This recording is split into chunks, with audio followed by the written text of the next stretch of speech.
വിടുതൽ ഹർജി തള്ളുകയും കോടതി പ്രതിയാക്കുകയും ചെയ്ത സാഹചര്യത്തിൽ എം മണി രാജിവെക്കണമെന്നാവശ്യപ്പെട്ട് യൂത്ത് ലീഗിന്റെ നേതൃത്വത്തിൽ തൊടുപുഴയിൽ പ്രതിഷേധ പ്രകടനം നടത്തി.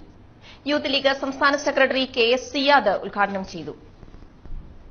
സ്വയം കൊലപാതക കഥകൾ വിളിച്ചു പറയുകയും അതിൽ മേനിനടിക്കുകയും ചെയ്യുന്ന എം മണിയും അദ്ദേഹത്തെ സംരക്ഷിക്കുന്ന ഇടതുമുന്നണിയും ജനാധിപത്യ കേരളത്തിന് അപമാനവും ബാധ്യതയുമായി മാറുകയാണെന്ന് യൂത്ത് ലീഗ് സംസ്ഥാന സെക്രട്ടറി KS സിയാദ് പറഞ്ഞു. കോടതി മുൻപാകെ വിടുതൽ ഹർജി നൽകിയിട്ടും അത് പരിഗണിക്കാതെ എം മണിയെ പ്രതിപട്ടികയിൽ നിലനിർത്തിയിരുന്ന തരത്തിലുണ്ടായ കോടതിയുടെ പരാമർശം ബോധ്യപ്പെടാതെ എം മണിയെ മന്ത്രിസഭയിൽ തുടരാൻ അനുവദിക്കുമെന്ന മുഖ്യമന്ത്രി പിണറായി വിജയന്റെ പ്രസ്താവന CPMന്റെ യഥാർത്ഥ മുഖമാണ് വെളിപ്പെടുത്തുന്നതെന്നും ഇത് അനുവദിക്കാനാവില്ലെന്നും അദ്ദേഹം ചൂണ്ടിക്കാട്ടി. ഞങ്ങൾ രാഷ്ട്രീയമായി എം മണി എന്ന വ്യക്തിക്കെതിരായ നിലപാടുകളല്ല ജനാധിപത്യ മുന്നണിയും മുസ്ലിം യൂത്ത് ലീഗും സ്വീകരിക്കുന്നത്.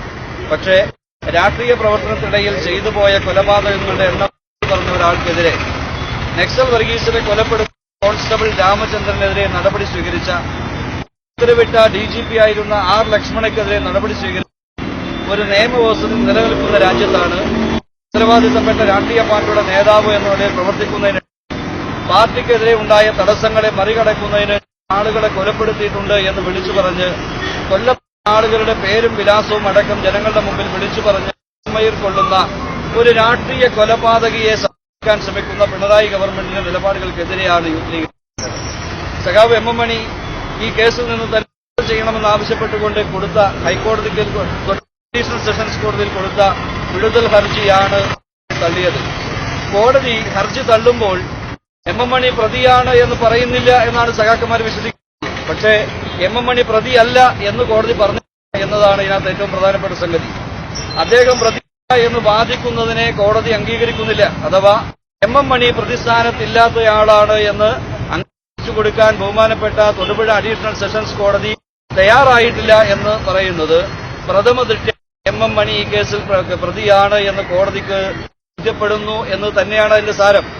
ആ സാരത്തിന്റെ അടിസ്ഥാനത്തിൽ മൂല്യം വിളിച്ചു പറയുന്ന പിണറായി ഗവൺമെന്റ് ജനങ്ങളോട് പ്രതിബദ്ധതയും മുദ്രാവാക്യങ്ങളോട് നീതി പുലർത്താൻ കഴിയുമെങ്കിൽ കൊലപാതക രാഷ്ട്രീയത്തിന്റെ അപ്പോസ്തലനായി കേരളത്തിൽ സഖാക്കന്മാർ കൊണ്ടു നടക്കുന്ന അവസാനത്തെ ആളായ സഖാവ് എം മണിയെ കേരളത്തിന്റെ മന്ത്രിസഭയിൽ നിന്ന് പുറത്താക്കി ആർജവത്വം പ്രകടിപ്പിക്കാൻ തയ്യാറാകണം സഖാവ് പിണറായി.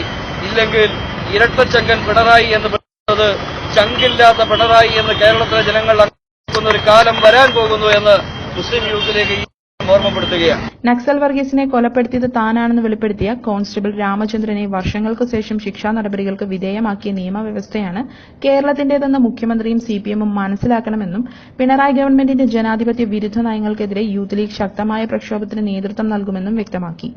ജില്ലാ youth league president TK Navas, general secretary VM Razak, ജില്ലാ ഭാരവാഹികളായ PH Sudheer, EAM Ameen, SMF സംസ്ഥാന സെക്രട്ടറി സൽമാൻ ഹനീഫ്, ജില്ലാ ജനറൽ സെക്രട്ടറി മുഹമ്മദ് ഷെൻഹിൻ ഷാ, യൂത്ത് ലീഗ് നിയോജക മണ്ഡലം ഭാരവാഹികളായ PN നൌഷാദ്, അനസ് കോയാൽ തുടങ്ങിയവർ സംസാരിച്ചു.